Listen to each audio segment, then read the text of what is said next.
আসসালামু আলাইকুম। একটা দোকানের ঘটনা আগে শোনাতে চাই। একটা দোকানের 20 জন কর্মচারী ছিল, 20 জনই খুব কাজ করে। তা ওই দোকানটা পরিচালনার জন্য একজনকে যে ম্যানেজারের দায়িত্ব দেওয়া হয়েছিল। উনি যে সকল কর্মচারী ঠিকভাবে কাজ করতেছে কিনা, কি পরিমাণ আয় ব্যয় হচ্ছে, এই জিনিসটা হিসাব করবে।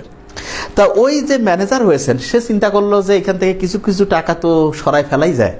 তো উনি কিছু কিছু টাকা ওইখান থেকে আস্তে আস্তে আস্তে সরাই ফেলতেছিলেন। হঠাৎ করে একজন দেখলো যে কি ব্যাপার, আপনি যে টাকা সরাচ্ছেন, কারণটা কি? তখন বলতেছে, আচ্ছা ঠিক আছে, তোমাকে আমি এক্সট্রা একটা ফ্যাসিলিটি দিচ্ছি। ও কিছু টাকা দিয়ে দিল। ও আরেকজনকে যখন একটা টাকা দিচ্ছিল, তখন আরেকজন কর্মচারী দেখছে, সে দেখে করছে আমি কয়া দিব, কয়া আচ্ছা ঠিক আছে, তোমাকেও কিছু দিচ্ছি। এরকম করে দোকানের যে আয় হওয়ার কথা, সেখান থেকে ক্রমাগত চুরি হচ্ছিল। এবং মালিক যে ছিল, সে মালিক দেখতেছে কি রে, দোকানে বিক্রিও ভালো হচ্ছে, সবাই কাজও করতেছে, কিন্তু লাভ দেখতে পাচ্ছে না, কারণটা কি? পরে উনি ক্যালকুলেশন করে করে দেখলো যে না, দোকানের যে মেইন ম্যানেজার, তিনি খুব ভালোভাবে টাকা চুরি করতেছে। আর এর মধ্যে 2 জন আছে তার পিওর অ্যাসিস্ট্যান্ট, যারা ওই টাকার একটা ভাগও পাচ্ছে। এবং এই কারণে দোকানের যে আস্তে আস্তে উন্নতির হওয়ার কথা, সেটা উন্নতি না, আস্তে আস্তে আস্তে অবনতির দিকে যাচ্ছে। তখন ওই মালিক কি করলো যে না ভাইয়া, ম্যানেজার তোমাকে আর রাখারই দরকার নেই, তুমি টাকা পয়সার হিসাব দেওয়ার কথা, আমি টাকা পয়সার হিসাব দেবো, আগামী দিন দিচ্ছি। হঠাৎ করে মালিক পালাই গেছে, মানে ম্যানেজার যে আছে মালিকের কাছ থেকে পালাই গেছে। এবং ম্যানেজার যখন চলে গেল, ওই যে বাকি 2 জন যে ছিল, ওই 2 জনও ওইখান থেকে, দোকান থেকে হাওয়া। তার মানে টোটাল 3 জন চোর বাটপার, যারা দোকানের সাথে সম্পর্কিত ছিল, তারা নাই হয়ে গেছে। নতুন একজন ম্যানেজার আসলো। ম্যানেজার আসার পরে খুব সৎ, ভালো করে উনি দোকান পরিচালনা করতেছে। তাই এতদিনের যে ওই যে পরে ক্যাশ মিলাইতে দেখে যে যত টাকা ছিল দোকান শুরুর সময়, তার মধ্যে বহু টাকা ঋণ হয়ে গেছে। আর যাদের কাছ থেকে ঋণ নিয়েছে, তারা আবার বলে দিয়েছে যে আমরা এই সময় আপনাদের টাকা শোধ করব। দেশের যে আগে ওই দোকানের যে আগের যে ম্যানেজার ছিল, সে তো পালাইছে। এখন ওরা এসে বলতেছে কি ব্যাপার ভাই, টাকা আমাদের দেন। বলছে এত টাকা ঋণ হয়েছে, কোথা থেকে আসলো? বলছে আগে যে ম্যানেজার ছিল, তিনি তো এই টাকা ঋণ করে গেছে। মাথায় হাত দিয়ে আছে যে মালিক, যে কি হবে এখন? তখন ম্যানেজার বলতেছে ঠিক আছে, আমি ঠিকভাবে আস্তে আস্তে আস্তে আস্তে দোকানটা চালাবো, চালাইতে চালাইতে আস্তে আস্তে লাভ করব, এবং মানুষজনের যে বাকি ব্যাপার আছে, সেটা যেহেতু আপনার ঘাড়েই আছে, আস্তে আস্তে এটা শোধ করব। শোধ করতেছে একটু একটু করে। ওই যে 2 বাটপার যে যারা অ্যাসিস্ট্যান্ট ছিল, পিওর ম্যানেজারের চোর, সেই 2 জন অনেক টাকা পয়সা করছে। তো ওরা আবার করছে কি, ওই বাকি যে 18-20 জন ছিল, তাদের মধ্যে যা বলতেছে, এই ম্যানেজার কি তোমাদের কোনো এক্সট্রা ফ্যাসিলিটি দিচ্ছে? কয় না, দিচ্ছে না। তো কয় আরে গাধা, আমাদের পক্ষে যদি তোমরা কাজ করো, তাহলে ওই ম্যানেজারকে সরায় ওই আরেক যে ম্যানেজার আছে, ওইরকম একটা চোর ম্যানেজার আনতে পারলে সুবিধা হবে। তখন সবাই বলছে তাই নাকি? বলছে হ্যাঁ। তা আমরা কীভাবে কাজ করবো? কয় একটু গ্যাঞ্জাম লাগাই দাও, কাজ যাতে ঠিকভাবে করতে না পারে এরকম। তরকারির মধ্যে একটু নুন বেশি দিয়ে দাও, ঝাল একটু কম বেশি করো, কাস্টমার যাতে খায়া কয় যে একটু ডিস্টার্ব লাগতেছে। তারপরে সব দোষ ম্যানেজারের ঘরে চাপাই দাও। কয় তাই করা যায়? কয় হ্যাঁ। কয় কিছু টাকা নাও।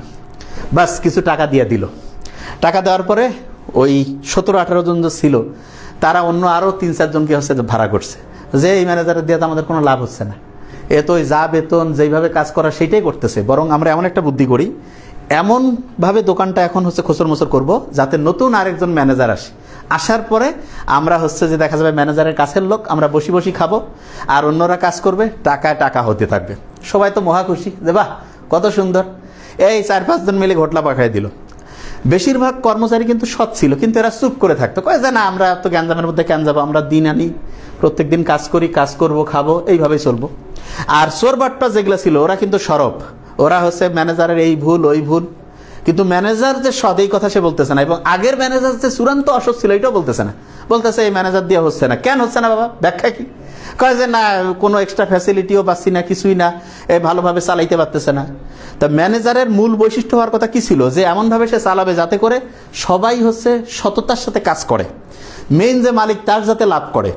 কিন্তু ওই দিকে কারো ফোকাস নাই। ফোকাস কোন দিকে? যে ম্যানেজার এক্সট্রা ফ্যাসিলিটি চোর বাটপারদের দিচ্ছে না, এই জন্য চোর বাটপাররাই আন্দোলন শুরু করে দিচ্ছে ওই দোকানের মধ্যে। এবং এই আন্দোলনের প্রভাবে বাকি যারা আছে, এরা তো অতটা শিক্ষিত না, মূর্খ। তো এরা করছে যে বুঝতে পারতেছে না, এবং ওদেরকে আবার লোভও দেখাইছে যে চলে গেলেই তোমাদের বেতন বাড়াই দিব। কোথা থেকে বাড়াবে? দোকান যদি ঠিকভাবে চলে তাইলেই না লাভ হবে, তাইলেই না দোকান থেকে কিছু টাকা আমরা দিতে পারবো। দোকানে যদি ধারের উপর চলে, তা টাকা কি ফেরেস্তা উপর থেকে পাঠাবে? প্রশ্নই আসে না। তা প্রত্যেককে বলতে হবে এবং বুঝতে হবে যে ম্যানেজারের মূল কাজটা কি, ম্যানেজারের সবচেয়ে বড় যোগ্যতা কি। সবচেয়ে বড় যোগ্যতা যে সবচেয়ে সততার সাথে হচ্ছে দোকানটা পরিচালনা করতে হবে, এটা 1 নম্বর যোগ্যতা। কোনো 2 নম্বরই যাতে ম্যানেজার নিজে না করে, এটা 1 নম্বর। এবং দ্বিতীয় হচ্ছে যে সবাইকে তিনি সমান চোখে দেখবেন, সবার জন্য সেম নিয়ম করবেন, তার মানে সবার প্রতি সমান। 3 নম্বর কি হইতে পারে, যার কাজের কোয়ালিটি যত ভালো তাকে তত প্রমোশন দিবেন, যে এই লোকটা ভালো কাজ করতেছে, ঠিক আছে এনাকে একটু ভালো করে এনাকে হচ্ছে সম্মানিত করি। এই কাজটা যদি ম্যানেজার করেন তাহলে একটা জায়গায় করাপশন বন্ধ হবে, একটা জায়গার কাজের পরিবেশ বাড়বে, যারা ভালোভাবে মন দিয়ে কাজ করতে চায় তারা কি করবে, আরো বেশি পরিমাণ কাজ করবে, উৎসাহিত হবে। কিন্তু এই প্রক্রিয়ায় একটা সমস্যা আছে। সমস্যা কি, প্রত্যেক জায়গায় কিছু চোরবাটপার থাকে, প্রত্যেক দোকানে আছে, প্রত্যেক বাড়িতে আছে, প্রত্যেক পরিবারে আছে, এরকম সমাজ থেকে শুরু করে সব জায়গাতে থাকে। এই চোরবাটপারগুলো চেষ্টাই করে, সবসময় চেষ্টা থাকে কাজ না করে, কোনো কায়দা কানুন করে একটা পার্টির, মানে ওটা কি কয়, একটা হচ্ছে যে ওটাকে বলা যেতে পারে কালেকটিভ 2 নাম্বারি গ্রুপ তৈরি করে, যে ভালো কাজ করতেছে তাকে ডিস্টার্ব দেওয়া। এবং এক্ষেত্রে যেটা হয় সেটা হচ্ছে যে আমরা যারা ভালো তুলনামূলক যারা কাজের মধ্যে দিয়ে জীবনকে পরিচালনা করতে চাই, তারা দেখা যায় চুপচাপ থাকে, যে না ঠিক আছে আমরা তো ভাই ভালো মানুষ, আমরা চুপচাপই থাকবো। এই নিরপেক্ষতা, এই যে চুপ করে থাকা, আমরা নিরপেক্ষ এবং চুপ করে থাকি, এটা খুব খারাপ। অন্যায় দেখলে এটার প্রতিবাদ করতে হবে। এইটা যদি আমরা প্রত্যেকেই করি তাহলে যারা খারাপ কিছু করে তারা কিন্তু একবারে চূড়ান্ত খারাপ হয় না, আস্তে আস্তে চূড়ান্ত খারাপ হয়, একদিনে হঠাৎ করে হয় না। প্রথমে একটু খারাপ কিছু করে সবাই চুপচাপ আসি, আর একটু খারাপ করে চুপচাপ আসি, আর একটু খারাপ করে, খারাপের পরিমাণ আস্তে আস্তে আস্তে আস্তে ক্রমাগত বাড়তে থাকে। এই জন্য আমরা যারা হচ্ছে যে ভালো মানুষ, বেশিরভাগ লোক ভালো, বিলিপি 80% লোক, 90% লোক ভালো ভালো, কিন্তু সমস্যা হচ্ছে 80-90% লোক হচ্ছে ইউনাইটেড না। 18%-90% লোক কথা কয় না, এরা চুপচাপ, এরা এত ভালো যে অন্যায় দেখো কোনো প্রতিবাদ করে না, যে ঠিক আছে আমরা তো ভাই ভালো আছি। এবং খেয়াল রাখতে হবে যে এই অন্যায় যে করে, সে অন্যায় করার সাহসটা তখনই পায় যখন ভালো মানুষটা চুপ করে থাকে। এবং এই চুপ করে থাকা এটা ভয়ঙ্কর খারাপ দিক, বলতে হবে। উমর রাদিয়াল্লাহু তাআলা আনহু যখন হচ্ছে যে খুতবা দিচ্ছিল তখন কি হচ্ছিল, উমর রাদিয়াল্লাহু তাআলা আনহু তখন হচ্ছে একজন বলতেছে যে আপনার এই যে জামার যে কাপড়টা এটা বড় হইল কেমনে। তার মানে কি, প্রত্যেকের ইনকাম অনুযায়ী তার যেই পোশাক আশাক, তার যে লাইফস্টাইল থাকার কথা, সেইটার যদি খোসর মোসর হয় তাহলে এই টাকার উৎস কি সেটা জানতে হবে। আমাদের দেশের যারা ম্যানেজার, এই ম্যানেজারদের কি টাকার উৎস আমরা হিসাব করি, যে সে টাকাটা ইনকাম করছে কিভাবে, সে কি চুরি বাটপারি করে করলো, অন্যকে ঠকায় করলো, না কিভাবে করলো। এই জিনিসটা যতক্ষণ আমরা ফোকাস করবো না ততদিন পর্যন্ত দোকানটা ভালো চলবে না। আলটিমেটলি দোকান দেখা যাবে যে ঋণ করতে করতে একসময় দোকান দেউলিয়া হয়ে যাবে। তো এই দেউলিয়া থেকে যদি আমরা নিজেদের বাঁচাতে চাই তাহলে আমাদের বুঝতে হবে যে একজন রাষ্ট্রের যারা সরকার পরিচালনায় থাকেন তাদের মূল কাজটা কি। এবং সংবিধান বলে একটা বই আছে যেটা হচ্ছে রাষ্ট্রটা কিভাবে পরিচালিত হবে সেটা বুঝতে পারা। খুব দুঃখের সাথে বলছি, বেশিরভাগ ক্ষেত্রে সংবিধানের যে কিভাবে চলবে সেটা যেই অনুযায়ী বলছে সেই কথাগুলো আমাদের জনগণ বুঝে না। এবং অনেককে মনে করে যে এটা এত কঠিন জিনিস, মাথায় ঢুকবে না, মোটেই না। প্রত্যেকেই খুব সহজ করে বুঝতে পারেন সংবিধান আসলে কি, একটা রাষ্ট্র কিভাবে চলবে সেইটার হচ্ছে কয়েকটা মূলনীতি মনে করেন এক জায়গায় লেখা আছে, সহজ করে যদি বলি। এখন এইখানে প্রথম যে কথাটা আছে, প্রথম সবচাইতে 1 নম্বরে, সেইটা হচ্ছে যে সবার কাজের জবাবদিহিতা থাকবে। তার মানে একদম রাষ্ট্রের যে প্রধানও হবে তারও কথার জবাবদিহিতা থাকবে, যে তিনি কয় টাকা ইনকাম করতেছেন, তিনি কয় টাকা খরচ করতেছেন, তিনি লোনের টাকা নিয়ে শোধ করছেন কিনা, অন্যের টাকা, অন্যের জমি 2 নাম্বারি করে হচ্ছে যে লুটে নিছেন কিনা, ব্যাংক দখল করছেন কিনা, নতুন করে ব্যাংকের মালিক হয়েছেন কিনা, এত জমি ছিল হঠাৎ করে জমি বাড়লো কেমনে, কোন কোন ব্যবসায় তিনি হচ্ছে মিউচুয়াল ইন্টারেস্ট নিয়েছেন, এগুলো সবগুলো জিনিস প্রথমেই জবাবদিহির মধ্যে আনতে হবে। এবং জবাবদিহিতে আনতে হবে যারা ক্ষমতায় থাকবে।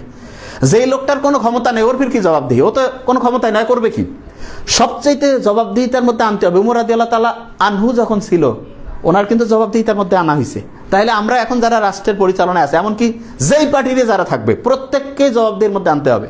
কি এমন আলাউদ্দিনের চেরাগ পাওয়া গেল যে হঠাৎ করে হচ্ছে একদম বছরের পর বছর কোনো টাকা নাই, হঠাৎ করে টাকা বাড়া শুরু হইলো, চুরি বাটপারি। এই চুরি বাটপারিগুলো কোথায় হয় সেটা আমরা খুব দ্রুত আবিষ্কার করে ফেলতে পারি।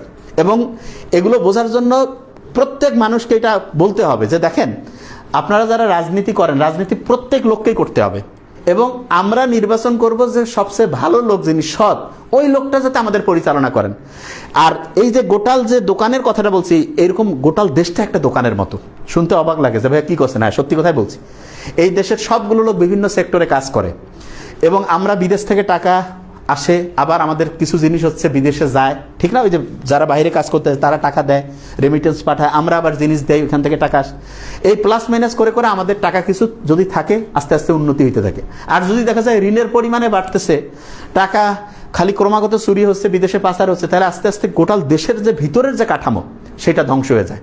ওই যে রক্তের মধ্যে যদি ক্যান্সার ঢুকে, রক্ত তৈরির ক্ষমতা যদি নষ্ট হয়ে যায়, তাহলে একটা লোক ভিতর থেকে আস্তে আস্তে আস্তে আস্তে ধ্বংসের দিকে যাইতে থাকে না? একটা দেশে এরকম ধ্বংসের দিকে যাইতে থাকে। এই জিনিসটা খুব ভালো করে মাথায় রাখতে হবে। এবং এখানে একটা জিনিস বুঝতে হবে, আলী রাদিয়াল্লাহু তাআলা আনহুর ওই কথাটা খেয়াল আছে তো, তোমার যে বন্ধু তার বন্ধু তোমার বন্ধু, মানে আমার যদি কেউ বন্ধু হয় তার বন্ধু আমার বন্ধু, আমার যে শত্রু তার যে বন্ধু সে আবার আমার শত্রু। এই জিনিসটা বুঝতে হবে। তাহলে দেখতে হবে এখানে আমাদের বাংলাদেশের উন্নতি কারা চায়, এই জিনিসটা বুঝতে পারাটা খুব ইম্পর্টেন্ট। বাংলাদেশের উন্নতি কে চাবে, জনগণের উন্নতি কখন হবে, এই জিনিসটা মানে বুঝার সহজ বুদ্ধি হচ্ছে, এই দেশে সবচাইতে গুরুত্বপূর্ণ একটা বিষয় হচ্ছে সৎভাবে লিডার তৈরি করা। Honest leader. অনেস্ট লিডার কখন তৈরি হবে, যখন তিনি নিজে হচ্ছে চুরি করবে না, তখনই তিনি অনেস্ট হবেন। তার নিজে চুরি করতেছেন, চুরি করে এসে ধরেন যে 1 কোটি টাকা চুরি করছে, করে হচ্ছে 30 লাখ টাকা পাঞ্জাবি, তারপরে হচ্ছে ওইটাকে কি বলে যে হচ্ছে ভাগ করে দিল, দান খয়রাত করলো। ওই দান খয়রাতে কোনো লাভ আছে? 1 কোটি টাকায় তো সে মানুষের কাছ থেকে লুটি গেছে। তা আমরা এত মূর্খ, ও এত টাকা দিছে ভাই, যে লিডার সে টাকা দিবে কেন? তাকে আমরা টাকা দিব যে ভাই তুমি দেশটা ভালো করে পরিচালনা করো। কিন্তু আমরা দুর্ভাগ্যজনক ব্যাপার, আমরা চেয়ারম্যান, মেম্বার, এই তারপরে ওইটা কি উপজেলার পরিষদের হচ্ছে ওইটাকে কি বলে, উপজেলার যে হচ্ছে যে চেয়ারম্যান নির্বাচন, তারপরে এমপি, সবগুলো জায়গায় আমরা কাঙ্গালের মতো ছায়া থাকি যে আমাদের টাকা দিবে। ভালো লোক কেন টাকা দিবে? ভালো লোক যে দেশটা পরিচালনার দায়িত্ব নিছে এটাই তো বেশি কিছু। মেসি যখন আন্তর্জাতিক ফুটবল থেকে অবসর নিছে, আর্জেন্টিনার লোক কিন্তু বুঝছে না পরিস্থিতি কত খারাপ। ওই সময় যদি চলে যেত আর বিশ্বকাপ ঘন্টু পাইতো। শেষে আর্জেন্টিনার লোক বুঝতে পারছে যে বাবারে বাবা একে লাগবে, গেম চেঞ্জ করে দিছে না? তাহলে জিনিসটা একটা ধৈর্যশীল হইতে হবে। তো সবচেয়ে ভালো প্লেয়ারকে এটা আমরা বুঝতে পারি না যে দেশ পরিচালনায় ইউনুস স্যার যে আছেন উনি কি 1 টাকা চুরি করেন? কেউ বলতে পারবেন? 1 টাকা চুরি কেউ দেখাইতে পারবেন? ওই যে জিয়াউর রহমান যে ছিলেন আমাদের সাবেক যে প্রেসিডেন্ট, জিয়াউর রহমান যেই অনুযায়ী ছিলেন উনি 1 টাকা চুরি করতেন না। এবং এই কারণে ওনার কিন্তু হচ্ছে উনি যখন পৃথিবী থেকে বিদায় নিলেন, তারপরে ওনার ফ্যামিলির যারা দেখা গেল যে একদম, এই যে হুমায়ুন আহমেদের বই আমি দেয়াল উপন্যাসে পড়ছি যে উনি সত্যিকারে হচ্ছে যে সৎ ছিলেন, মানুষ দেখানো সৎ না, এবং ওনার ফ্যামিলির কোনো টাকা পয়সা নেই। তার মানে যে সৎ তার সম্বন্ধে মানুষ কিন্তু সত্যিটা বলে। ইউনুস স্যার সম্বন্ধে কিন্তু এখন পর্যন্ত কেউ বলছে যে ইনি টাকা চুরি করছেন না? কয়েকজনের সম্বন্ধে আমরা শুনতেছি, এখন এটা সত্যি মিথ্যা পড়ে, কিন্তু ইউনুস স্যার সম্বন্ধে কেউ একজন বলছে যে 1 টাকা চুরি করছেন? নো, চুরি উনি করতেই পারেন না। কারণ ওনার সম্মানটা হচ্ছে ওনার সবচেয়ে বড় সম্পদ, এবং ওনার সম্মানে যদি কেউ আঘাত করে উনি কিন্তু এটা পছন্দ করবেন। প্রত্যেকের কিছু মূল পছন্দনীয় জিনিস আছে, যার পছন্দ হচ্ছে সম্মান, তার যদি কেউ সম্মানে আঘাত করে সে কিন্তু কবে জানা ভাই আমি থাকবোই না। তো অনেকে মনে করতেছে ইউনুস স্যার বোধহয় এটা কি বলে, এটা একটা ভয় দেখেছে। নো, এটা বুঝতে হবে আমাদের দেশের লোক, এটা আমাদের দেশের লাভ হবে। উনি প্রাইম মিনিস্টার হওয়াতে জিনিসটা বুঝতে হবে আগে, উনি সারা পৃথিবীতে যেই পজিশন হোল্ড করে, একটা দেশের প্রাইম মিনিস্টার হওয়া তার চাইতে বড় পোস্ট না, তার চাইতে ওনার চাইতে খুব দামি কিছু না। কারণ বাংলাদেশের প্রাইম মিনিস্টার পৃথিবীর অনেক দেশে বাংলাদেশ আমাদের দেশের নামে জানে না, কিন্তু ওনাকে ছিলেন বলে বেটে সত্যি কথা। তার মানে ওনার লেভেলটা এমন না যে উনি এটার জন্য লালাইতো যে ভাই আমাকে দাও। নো, উনি ওইটা যে কোনোভাবে যেই পরিস্থিতিতে আসছে আমাদের উচিত যে ঠিক আছে, উনি যদি মেজর কোনো ভুল করে অবশ্যই আমরা এটার প্রতিবাদ করবো যে আপনি এটা কিভাবে কি করতেছেন। আমরা চাই না যে কোনো বিদেশি সেনা এমন কিছু আমাদের সার্বভৌমত্বের উপর আঘাত, কিন্তু এরকম কি কোনো কিছু হয়েছে?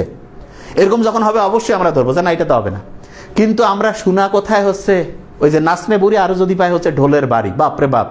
এটা এই যে তাড়াহুড়া কিসের? এত এই জিনিসটা বুঝেন তো, তাড়াহুড়াটা কিসের? এই যে ঢাকায় যারা হচ্ছে যে আন্দোলনে নামছে, ক্লিয়ার কাট কথা, এগুলোর দেখেন তো বেশিরভাগ এরা তো হচ্ছে কাজ করার কথা, তা কাজ বাদ দিয়ে ওরা হচ্ছে মিছিল মিটিং করতেছে। তাইলে ওদের পার্টির লোক যখন আসবে কাজ করবে, হয়তো নেতার সাথে ঘুরে বেড়াবে, যেটা সব জায়গায় হইতো। সমস্ত মেডিকেল কলেজ থেকে শুরু করে এগুলো জায়গায় আমরা দেখছি যে কিছু শ্রেণীর লোকে থাকে ধান্দাবাজ গুন্ডা, এরা হচ্ছে যে ওই যে একটা পার্টি বানায়, ওই পার্টি হচ্ছে চান্দাবাজি ধান্দাবাজি করে, মানুষজনকে জিম্মি করে, ওদের সাথে কথা কইতে গেলে ওরা আন্দোলন শুরু করে দিল। আমাদের মেডিকেলে আমি দেখছি, বিলেপি, এবং অনেকবার কথা বলছি, আমি দেখছি পরিচালক থেকে শুরু করে সবাই জিম্মি। কছে নাবিল কি করবো আমরা, ক্যান্সার কয় এরা যে এদের সাথে উমার খাতির, তারপরে এমপির খাতির। আমি এমপির খাতির কয় যে ওরা স্লোগান দিচ্ছে, ওরা এমপি করছে ভাই, আর এমপি আসিয়া বিসিএস অফিসার করছে স্যার। কিরে বাবা, মানে আমরা হচ্ছি ফার্স্ট ক্লাস অফিসার, দেখা যাচ্ছে গুন্ডা পান্ডা বাহিনী ও যেই ক্লাসেরই হোক সে হচ্ছে এমপি বলতেছে ভাই, আর আমরা বলতেছি স্যার তাহলে কি কানেকশন কার সাথে ওর? এবং আমি সবসময় বলি যে টাইপের লোক তার সাথে ওই টাইপের লোকের কানেকশন হয়। বাংলাদেশের সমস্ত সিন্ডিকেট সিস্টেমটা নিয়ন্ত্রিত হয় কার দ্বারা? চোর বাটপাত দিয়া। এটা বুঝতে হবে এবং স্বীকার করতে হবে। দুর্ভাগ্যজনক সত্যি আমরা বেশিরভাগ জন এটা বলি না, এবং আমরা কি মনে করি যে না ভাই ভালো চলতেছে। কিসের ভালো চলতেছে? এর আগে যে সরকারগুলো ছিল কোনো জায়গায় একটা জবাবদিহিতা আছে, প্রত্যেকটা সেক্টরে 2 নাম্বারই আছে, এবং আমরা দেখেও এটা না দেখার ভান করি। এবং এই কারণে যখন আমাদের ভাগে 2 নাম্বারিটা পড়ে, কয় ভাই দেশ খারাপ। দেশটা একদিনে খারাপ হয় না, আমরা বানাইছি। এবং আমি প্রত্যেককে বলবো যে আপনি নিজের কমন সেন্সটা কাজে লাগান। ইউনূস স্যার আসার পরে আপনার স্যার যদি চুরি না করে, তাহলে আশেপাশে যে লোকগুলো আছে কেউ যদি চুরি করার মতো মানসিকতা থাকে, তাহলে তাকে আমরা ডিলিট করার জন্য আমরা বলতে থাকবো যে স্যার এনাদেরকে সরাই দেন। এনার জন্য আপনি কেন নিজের ভাবমূর্তি ক্ষুণ্ণ করবেন? সরাই দিতে হবে, বা ওদেরকে হচ্ছে এমন পজিশনে দিতে হবে যাতে চুরি করার রাস্তা বন্ধ হয়ে যায়। চুরি যাদের সম্বন্ধে আসছে তাদের সম্বন্ধে ইনভেস্টিগেশন শুরু করতে হবে। কিন্তু ইউনূস স্যার যে চুরি করে না এটা আমরা ভালো করে জানি। অনেকেই যে জায়গাটায় বড় ভুল করতেছি আমরা, দেখেন এই স্যার আছেন দেখে যারা রিয়েল আমাদের দুশ্মন, কে দুশ্মন সেটা আমি বলি না, কিন্তু কেউ না কেউ তো আছে যারা রিয়েল আমাদের হচ্ছে খারাপ চায়। তারা কি চাচ্ছে যে যদি এই মেইন প্লেয়ারটা যদি কোনোভাবে আউট করে দেওয়া যায়, তখন তো এদেরকে আমি কাঁঠাল ভাঙি খাবো। তা আমরা কি এত বেকুব হইলে হবে? এত বুদ্ধিহীন হইলে হবে আমাদের? আমরা খালি আন্দাজে ভাবতেছি, বুঝি না আমরা যে কে কোন লোকটা আমাদের জন্য ভালো, কোন লোকটা খারাপ। ইনি হচ্ছেন জীবনে ওনার কি এমন কোনো আছে আর যে পাইতে উনি কি ওনার পরে ওনার ছেলে মেয়ে কাউকে বসাবেন? না, উনি চাবেন কি যে আমার বয়স 84-85, ঠিক আছে, আমি আর যে কয়দিন আছি এমন একটা সিস্টেম দাঁড় করে দেয় যাতে সারা জীবন লোক আমাকে সম্মান করে। আপনি নিজে চিন্তা করেন তো, আপনি যদি ওই পজিশনে, আপনি নিজে চিন্তা করেন যে ইউনূস স্যারের পজিশনে আপনার সব কিছু আছে, যে আপনি নোবেল পাইছেন, প্রেসিডেন্সিয়াল মেডেল অফ অনার পাইছেন, যত রকমের দুনিয়ার সেরা সেরা পুরস্কার সব পাইছেন, সবাই আপনার সম্মান করে। আপনার চাওয়া কি? ওই বয়সে আপনি কি করতেন? আপনি কি এরকম করতেন যে ভাই এইখান থেকে আমি কিছু 2 নাম্বারি করে টাকা দেশটাকে ধ্বংস করব? প্রশ্ন আসে। আমার খেয়াল পরে সিঙ্গাপুরে একটা বই পড়ছিলাম, লি কুয়ান ইউ। উনি হচ্ছেন যে ওনার দেশটাকে উন্নতির জন্য বলছিল যে এরকম বস্তি টস্তি যা যা আছে এগুলো সব আমরা করে আমাদের এগুলোকে হাই রেজ বিল্ডিং বানাবো। তো ওই সময়ের যারা লোক তারা মনে করছে যে না বোধহয় হচ্ছে এইগুলা ডেভেলপারকে দিয়ে দেশটা ধ্বংস করবে। প্রচুর আন্দোলন হইল, কিন্তু উনি বলছে যে আমি কি করতেছি তোমরা নিজে পরে বুঝতে পারবা। এমনও হয়েছে ওই সময় আন্দোলন দামাইতে গিয়ে ওনাকে কঠোর হইতে হয়েছে, কিন্তু পরবর্তীতে মানুষ অবাক হয়ে গেল। কিরকম? প্রত্যেকের হাতে চাবি চলে আসছে, আপনি ফ্ল্যাটের মালিক। কাছে কিরকম এটা হইতে পারে? কয় এখন সিঙ্গাপুরের লোকজনকে আপনি জিজ্ঞেস করেন, যদি আপনার কেউ থাকে বাসায়, আমি সত্যি বলছি না মিথ্যা, আপনি মিলাই নেন। তা আমরা অনেক সময় বুঝতে পারি না ইউনূস স্যার যে লেভেলে চিন্তা করতে পারে, ওই লেভেলের চিন্তা এদের কারো আছে? মাথার মধ্যে কি আছে দেখেন তো। পরীক্ষা যদি হইতো যে যারা এরকম লিডার হবে তাদের যদি পরীক্ষা থাকতো, আমি নিশ্চিত করছি এলা F গ্রেডে ফেল হবে, এলা 5 নাম্বারও পাবে না। দেশ সম্বন্ধে কোনো আইডিয়া আছে? ইয়াং জেনারেশন কিভাবে উন্নতি করবে, চাকরির ব্যবস্থা কিভাবে হবে, কর্মসংস্থানের জন্য কি করতে হবে, একটা ন্যাশন কিভাবে সামনের দিকে যাবে, কোনো ভিশন, কোনো মিশন কিছু আছে? খালি ধান্দা আছে কেমনে যায় ক্ষমতায় বসিয়া পার্টি তৈরি করিয়া দল করিয়া টাকা খাবে। আপনারা বুঝেন না? আপনার ছেলে মেয়ের ফিউচার আপনি এদের হাতে ছেড়ে দিবেন? আপনার এই কমন সেন্সটা কেমন নাই আপনার? আপনি একটু নিজে চিন্তা করেন। একটা ফ্যামিলিতে যদি সবচেয়ে ভালো লোকটা ফ্যামিলি চালায়, তাহলে কিন্তু পরিবার আস্তে আস্তে উন্নতির দিকে যায়। আর যদি আসিয়া ফ্যামিলিতে একজন ঢুকছে এমন বা 2 জন ঢুকছে এমন যে চুরি করতেছে, টাকা খালি পাচার করতেছে, ফ্যামিলি আস্তে আস্তে ধ্বংস হবে না? এরকম দোকান যেরকম ধ্বংস হয়, এই কাজটাই তো দেশের ক্ষেত্রে হয়। তা আমরা এত বোকা, এত মূর্খ কিভাবে হইলাম? খুবই কষ্ট লাগে। এবং অনেকেই যেটা বলছে আমার আমি কয়েকটা জিনিস আমাকে নোট করে জানিয়েছে ইয়া থেকে, যে অনেকেই বলতেছে যে ইউনূস স্যার হচ্ছে দেশ বোধহয় কি পশ্চিমাদের কাছে বিক্রি করে দিবে। কেন রে বাবা? ওনার বিক্রি করে ওনার লাভটা কি? উনি এই যে 10, 15, 20 বছর আল্লাহ ওনাকে যতদিন বাঁচায় আমরা দোয়া করি আর হায়াতে তো ইবাদান করুক, কিন্তু উনি কি এই যে সারা দেশের এই যে মানুষজনের যে ভালোবাসা, এইটার দাম উনি বুঝে না? ওনার সম্মান নিয়ে নেই? ওনার তো সারা জীবন উনি সম্মানের পিছনে কাজ করছেন। উনি যতগুলো প্রতিষ্ঠান করছে, উনি কি ওইগুলো থেকে 1 টাকা নিছে? অনেকে যে কয় যে গ্রামীণ ব্যাংকের এত টাকা করেছে, উনি 1 টাকা নিছে? উনি যে সিস্টেম তৈরি করছে, উনি তো কয়েক হাজার কোটি টাকার মালিক হইতো উনি যদি টাকা নিতে চাই, জাস্ট যদি পার্সেন্টেজ নিত। উনি তো এটা করে নাই। তাহলে একটা লোকের ভিশন কি সেটা আমরা বুঝি না, এবং বুঝার কোনো আইকিউ নাই। উনি যে গ্রামীণ ব্যাংক দিছে, এখানে কি ওনার 1 টাকা আছে? আমরা কি কেউ জানি না? তো না জানার কারণে অনেকে ভুল বোঝায় যায় ভাই গ্রামীণ ফোন, এটা থেকে ওনার 1 টাকা আছে, ওনার ফ্যামিলির 1 টাকা আছে। কেউ দেখালে আমাকে দেখাও যে হ্যাঁ উনি টাকা আছে। নো, উনি এটা যে ওনার একটা নতুন জিনিস তৈরি করতে ভালো লাগে, মানুষজনকে হচ্ছে উপকার করতে ওনার ভালো লাগে। এই যে সোশ্যাল বিজনেসের যে ধারণাটা ইসলামের জাকাতের সাথে অনেকটা মিলে যায়, এটা কি কেন দিছে উনি? যাতে করে সবাই তো আর সমান ক্যাপাবিলিটি থাকবে না, অন্তত পক্ষে কিছু লোক তো এমন হবে যে মানুষের কল্যাণে কাজ করবে, ওইখান থেকে সবাই যাতে ভালোভাবে থাকতে পারে। তো এইরকম মানসিকতা যার আছে উনি আমাদের দেশ মানুষের হাতে তুলে দিবে, ওনার এই সেন্সটা নেই। এবং উনি কিন্তু আসলে বিরক্ত, প্রচুর বিরক্ত হওয়ার কথা। আপনার ভালো চাচ্ছে একজন, আর আপনি আসিয়া খোসর মসল লাগাই দিচ্ছেন, অন্যের কথায় ঝাপতেছেন। আমরা কি পড়াশোনা করি না? আমরা বুঝি না যে জিনিসটা কি? আমরা তো রেগুলার পড়ি, তো জিনিসটা তো আমরা বোঝার চেষ্টা করি যে উনি হচ্ছে যে ঠিক রাস্তায় কাজ করতে চাচ্ছেন নাকি এখানে ওনার কোনো অন্য মিশন আছে। ওনার মিশন নাই, বুঝতে হবে। ওনার মিশনটা হচ্ছে আমাদের দেশটা কিভাবে আস্তে আস্তে উন্নতির দিকে যায়, এবং আমাদের যে এয়ারপোর্ট সিস্টেমটা আছে, আর কি বলে এই যে সিপোর্ট, এইটার ক্যাপাসিটি যত আমরা বাড়াইতে পারবো তত ভালো। তবে কোনোভাবেই আমরা চাই না যে বিদেশি কোনো হচ্ছে ওইটাকে কি বলে, বিদেশি হচ্ছে যে কোনো হচ্ছে আর্মি এসে ওইটা পাহারা দেয়, এটা আমরা চাই না। কারণ আমাদের দেশে আর্মি যথেষ্ট, আলহামদুলিল্লাহ। কিন্তু বিদেশি এই যে আমাদের যে ব্রিজগুলো বানাইছে, বিদেশিরা এসে বানাই দেয়নি, তা ওরা কি ব্রিজ দখল করে নিছে? জিনিসটা তো বুঝতে হবে যে সক্ষমতা কার কতটুকু আছে। এখন একটা জিনিস, আমাদের দেশের ইঞ্জিনিয়াররা যতটুকু পারতেছে করতেছে, যদি না পারে তাহলে ক্যাপাসিটি ভালো করা যায় না। এই যে দুবাই যত উন্নত হয়েছে, সেখানে সারা দুনিয়ার সবচেয়ে সেরা মাথাগুলোরে নিয়ে এসে কাজ করে উন্নতির দিকে যাচ্ছে। তা আমাদের এটা করতে হবে না? তা বুঝাবুঝি নাই, ঝোঁকের মাথায় কয়া দিলাম যে হ্যাঁ ভাই দেশ বিক্রি করে দিচ্ছে, আর ভাই দেশ বিক্রি করে ওনার লাভটা কি? কমন সেন্স কাজে লাগাই, সেন্সটা করি। এবং এখানে আরেকটা জিনিস বলে রাখি, বিএনপি আওয়ামী লীগ যত পার্টি আছে, জামাত বলি ইয়া বলি, প্রত্যেকের মাথায় রাখতে হবে রাজনীতি করি টাকা ইনকামের ধান্দা বাদ দেওয়া উচিত। এটা বাদ দিয়ে মাথা থেকে। এবং দেশের জনগণকে এই জিনিসটা, যে রাজনীতি তুমি করতেছো কি কারণে রে ভাই? দেশের উন্নতি তুমি করবা? তোমার তো দুনিয়া সম্বন্ধে কোনো নলেজ নেই, নিজের তো উন্নতি করি পাও নেই, তুমি দেশের কি উন্নতি করবা? এবং এই যে যারা বিভিন্ন মিছিল মিটিংয়ে যায়, এদের চেহারা গেলে একটু দেখিয়েন তো। চেহারা বলতে আমি খারাপ চেহারার কথা বলছি না, দেখি মনে হচ্ছে যে চেহারা দেখলে তো বোঝা যায় যে গাঁজাখোর, ধান্দাবাজ অনেকেই আছে না, পাটপাটাও টাইপের লোক। এরা বেশি থাকলে হয়ে গেল, টাকা দিয়ে ভাড়া করি, বিরিয়ানি খাওয়ায়, 500-200 টাকা দিয়া হচ্ছে লোক ভাড়া করি আনে, মিছিল করলেও হয়ে গেল। এটা কোনো লাভ আছে? কোনো লাভ নাই তো। আর মিছিল মিটিং এত কেন? দেশের ম্যানেজারের মূল কাজ হচ্ছে সততার সাথে কাজটা পরিচালনা করা, প্রত্যেককে সমান সুযোগ সুবিধা দেওয়া। এবং এই যে বর্তমান যে সরকার আছে, ইউনূস স্যারকে আমি বলি একটা জিনিস, সেটা হচ্ছে একটা বড় রকমের 2 নাম্বারই হয় বিভিন্ন জায়গায় নিয়োগ বাণিজ্যে। এই জিনিসটা বন্ধ করতে হবে, নিয়োগ বাণিজ্যে। আর স্টুডেন্টরা যারা পরীক্ষা দেয়, পরীক্ষার ক্ষেত্রে এই যে আছে না, যারা কর্মসংস্থানের জন্য এই যে ইয়াং ছেলে মেয়ে পড়াশোনা শেষ করছে, তাদের ক্ষেত্রে আমি যদি আমার ক্ষমতা থাকতাম, প্রত্যেকের হচ্ছে পরীক্ষার যে এই যে বিভিন্ন কোন জায়গার পরীক্ষা, এই যে বিভিন্ন চাকরির পরীক্ষা, সরকার এটা ফি দিবে। চাকরির পরীক্ষার কোনো ফি লাগবে না স্টুডেন্টদের, এটা করে দিতে পারে। এই কাজগুলো করলে দেশের সবাই তখন সমান সুযোগ পাবে। যে সবচেয়ে ভালো কোয়ালিটির, সে দেশের জন্য ভালো কাজ করবে। এই কাজগুলো সরকার করতে পারে। তাহলে জিনিসটা আমরা বোঝার চেষ্টা করি যে সরকারের কাজ হচ্ছে প্রত্যেককে সমান সুযোগ সুবিধা দিয়ে যে সবচেয়ে ভালোভাবে কাজ করবে তাকে সামনে যাওয়ার সুযোগ করে দেওয়া। তো এই জিনিসটা আগে বুঝতে হবে। এবং আমি একটা জিনিস বলি, আপনারা যাদের পিছনে নাচতেছেন, ঘুরতেছেন, এই যে 100 টাকা, 500 টাকা, 1000 টাকা খেয়ে যে ভোট আর পিছনে যে চিল্লান, আপনি বুঝেন এটা কত বড় হারাম কাজ করতেছেন? হারাম আমি বলতেছি। কেন ভাই, আপনি ভালো লোকের পিছনে দৌড়াইতে পারেন না? টাকা খেয়ে দৌড়ান কেন? এত ফ্যাসিলিটি বুঝেন না তো সিস্টেম। দেশের একটা মানুষের নাগরিক, এই গোটাল দেশটার মালিক কিন্তু আমরা জনগণ, আর যারা দেশ পরিচালনা করে তারা হচ্ছে আমাদের প্রতিনিধি। তা আপনি আপনার প্রতিনিধি যদি বাছাই করেন চোর, হ্যাঁ, আপনি যদি আপনার প্রতিনিধি বাছাই করেন চোর, তাহলে কেমনে হবে? প্রতিনিধি আপনার বাছাই করতে হবে সৎ লোক। সৎ লোক আপনি বাছাই করেন। আমার কথা হলো যে ইউনূস স্যারের চাইতে সৎ যদি কেউ থাকে, ইউনূস স্যারের চাইতে যদি হচ্ছে যে দেখা যাচ্ছে যে যোগ্যতা বেশি, ইউনূস স্যারের চাইতে হচ্ছে তার ভীষণ ভালো, এরকম লোক আপনি বের করেন, আমরাই সাপোর্ট দিব তাকে, যে হ্যাঁ একটু ভালো লাগতেছে একে, আমরা যে এই দল থেকে আসতেছে, ওকে ফাইন, ও কোনো ভীষণ মিশন নাই, ভোট ব্যাংক আছে, আমি হয়ে গেলাম। এই জিনিসটা থেকে বের হইতে হবে।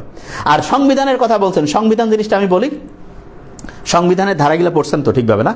এখানে একটা খুব সুন্দর একটা জিনিস আছে, বাক স্বাধীনতা। তারপরে হচ্ছে যে এটাকে কি বলে, সভা সমাবেশের স্বাধীনতা। তারপরে হচ্ছে পেশার স্বাধীনতা, ধর্মীয় স্বাধীনতা, এরকম বিভিন্ন স্বাধীনতা আছে। সংবাদপত্রের স্বাধীনতা।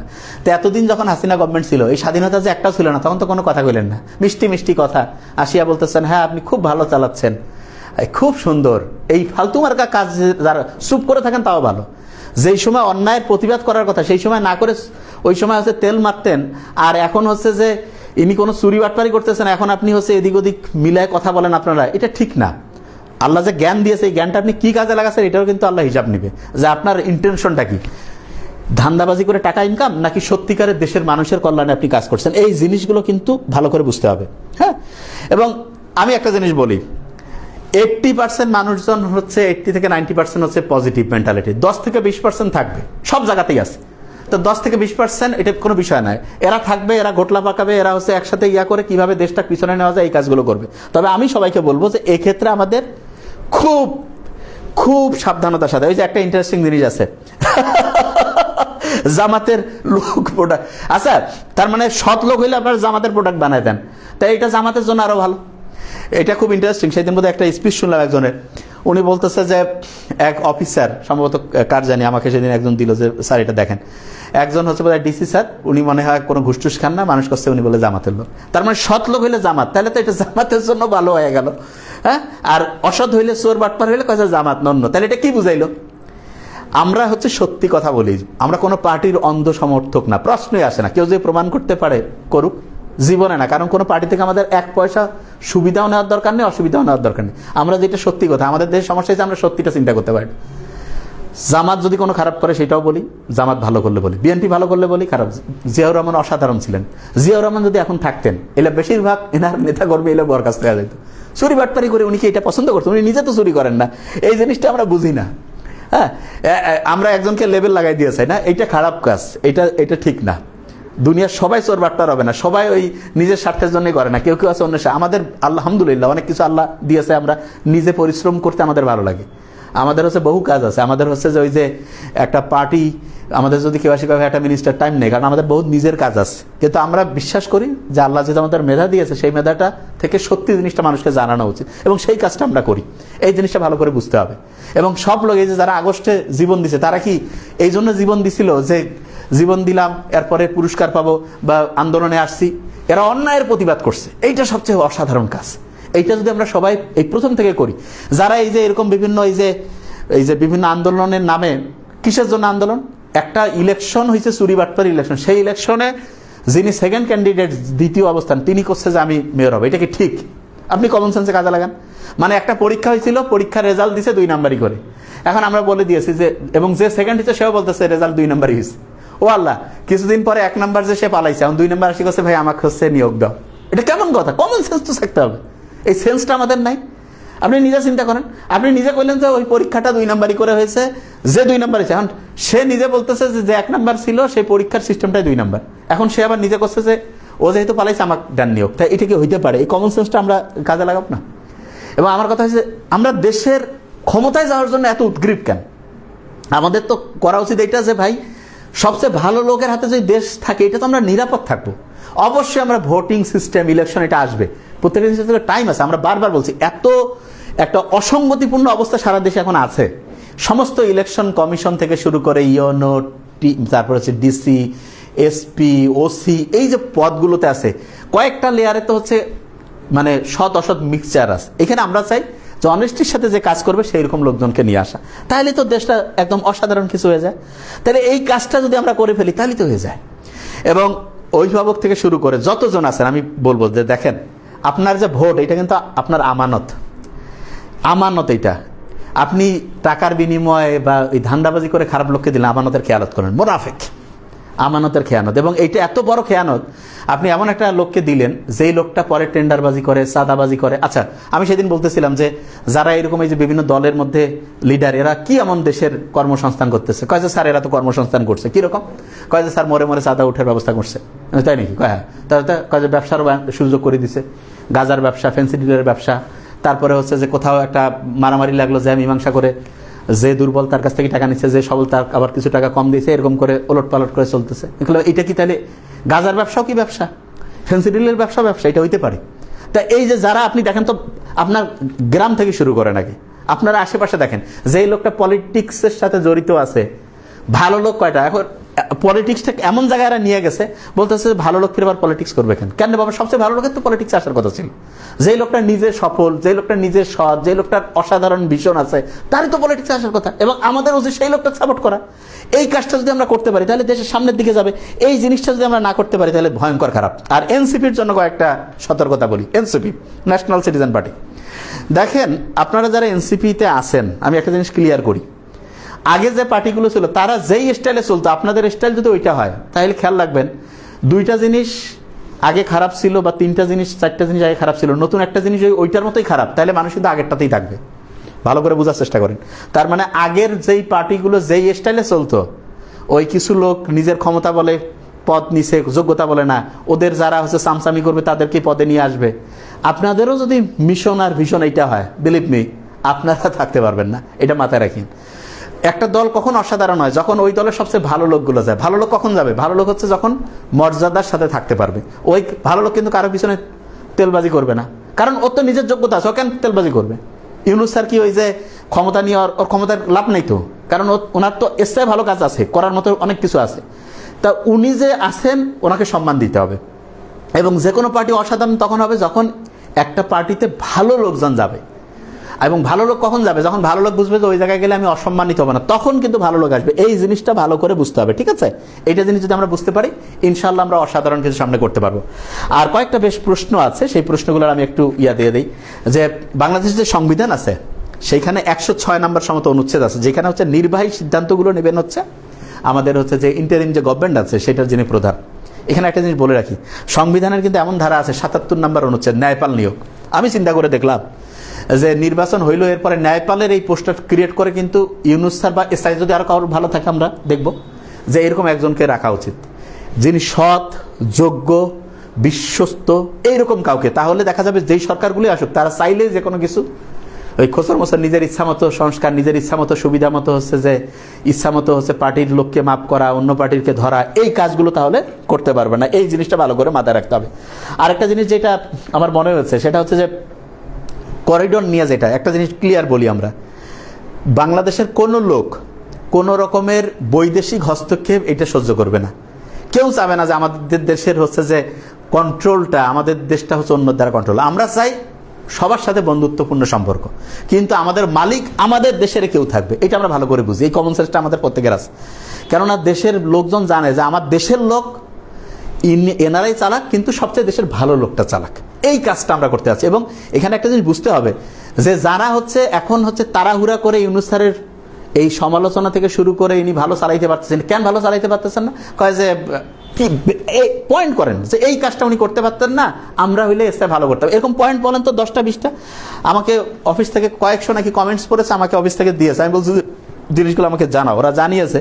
তা আমি তো ওই ওদের যেই জিনিসগুলো দেখছি, ওই যে বলতেছে যে ওনার নামের যে মামলাগুলো আছে সেগুলো হচ্ছে যে বাতিল করছে। কেন? বিএনপিরও তো মামলাগুলো বাতিল করছে, জামাতেরও তো মামলা বাতিল করছে, ওইটা নিয়ে তো বললেন না? সবারও তো মামলা, যেগুলো হাসিনার সময়ের গভর্নমেন্ট যেই মামলাগুলো করছিল, যেগুলো হচ্ছে দেশের জন্য ক্ষতির কারণ হইতে পারে, সেগুলো তো সবগুলোই উনি হচ্ছে যে বাতিল করছে। খালি কি ওনারটা করছে? আর উনি কি কোনো চুরি করছে জিনিসটা? তারপরে কি যে ওনার নামে হচ্ছে বিশ্ববিদ্যালয়, কেন? একটা গ্রামীণ বিশ্ববিদ্যালয় তো আগের থেকে হওয়ার কথা ছিল, আগে যে হয় নাই, এখন যে হইলে কি কোনো খারাপ কিছু আছে? উনি কি এখান থেকে টাকা ইনকাম করবে? আমরা এই ভালো জিনিসটা কেন বুঝি না, এই জিনিসটা আমার মাথায় আসে না। ভালোটা কেন আমরা বুঝি না? আর অনেকে বলতেছে উনি স্বজনপ্রীতি করছেন। দেখেন, স্বজনপ্রীতির ক্ষেত্রে আমি একটা জিনিস বলি, সাধারণত মানুষ কাকে নিয়োগ দেয়? যাকে চেনে। কিন্তু আমাকে দেখতে হবে যে স্বজনপ্রীতি যাদের, যে লোকগুলোকে করেছে, এদের যে কোনো রকমের হচ্ছে অসততা পাইলে অবশ্যই আমাদের এটা উচ্চস্বরে বলা উচিত, উচ্চস্বরে।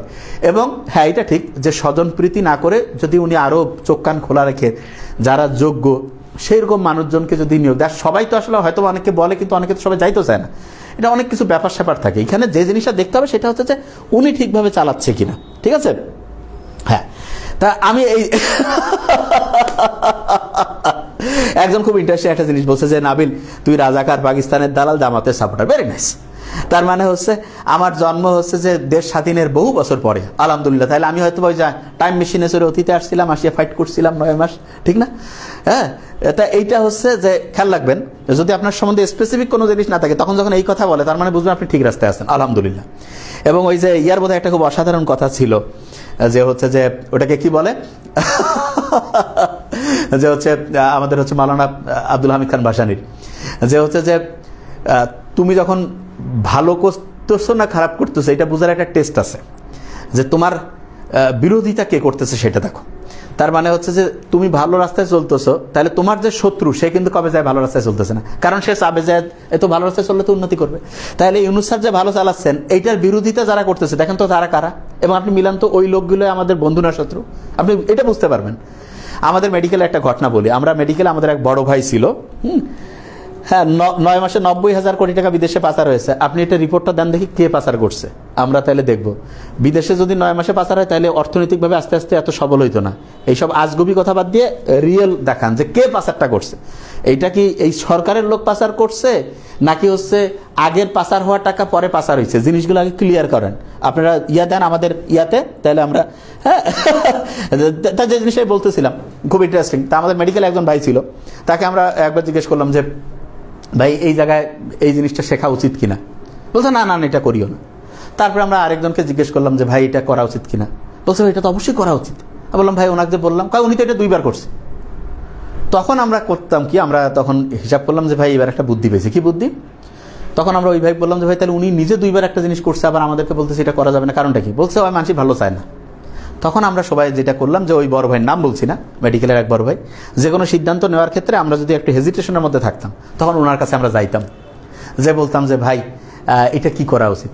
উনি খুব চিন্তা ভাবনা করে একটা বলতো যে এটা করা উচিত। উনি যেটা বলতো আমরা তার উল্টাটা করতাম, কারণ আমরা বুঝে গেছি উনি আমাদের ভালো চায় না, ওনার বিপরীত কথাটা যে আমরা ফলো করে আমাদের ভালো হবে। এই বুদ্ধিটা মাথায় রাখতে হবে। এবং ঠিক আছে, হ্যাঁ কারেন্ট অসাধারণভাবে ঠিক হয়েছে আলহামদুলিল্লাহ, ঠিক না? প্রত্যেকটা জিনিসেই এই আচ্ছা এই যে পথে ঘাটে যে এই যে চাঁদাবাজি চলতেছে, এটা কি ইউনূস স্যারের লোক করতেছে? তা যারা করতেছে আপনারা ধরেন না কেন? আমি সেদিন রাস্তা দিয়ে যাচ্ছিলাম পাগলা পীরের কাছে, আমি পুলিশে ফোন দিলাম, দেওয়ার পরে বলতেছে স্যার আমরা লোক পাঠাচ্ছি। আমি বলছি যে আপনারা, আমি দেখতেছি একবার যাইতে আপনারা দেখেন না পাশে পুলিশ, ধরেন না কেন এগুলা? আপনারা হয়েছেন মূর্খ। এই যে অটোটা তো সব জায়গায় যে টাকা উঠে, আপনারা এগুলো বাধা দেন না, এবং এইটা টাকা কিন্তু পরোক্ষভাবে আপনার আমার পকেট থেকে যায়। তারপর এই যে সিটি কর্পোরেশনে অটো, তারপরে রিক্সা, এগুলোর এমন লোক আছে যারা সিটি কর্পোরেশনের একজনের 70টা 80টা করে হচ্ছে রিক্সা অটোর হচ্ছে লাইসেন্স নিয়ে রাখছে, এবং প্রত্যেক দিন রিক্সা অটো লাইসেন্সের ভাড়া 50 টাকা 100 টাকা এরকম আমরা শুনছি, এবং শুনছি মানে এটা ইনভেস্টিগেশন করলে জানা যাবে। এবং নতুন যে রিক্সাওয়ালা গরিব লোক, সে রিক্সা পাচ্ছে না, অথচ যারা ধান্দাবাজ তারা, এরকম প্রত্যেকটা সেক্টরে। তো এই সেক্টরগুলো আপনারা ধরেন না কেন? যে সবাই মিলে এটা বলেন, দেখবেন যে ইনশাআল্লাহ অন্যায়টা হচ্ছে যে অবশ্যই অবশ্যই আস্তে আস্তে কমবে। আরেকটা জিনিস মাথায় রাখতে হবে,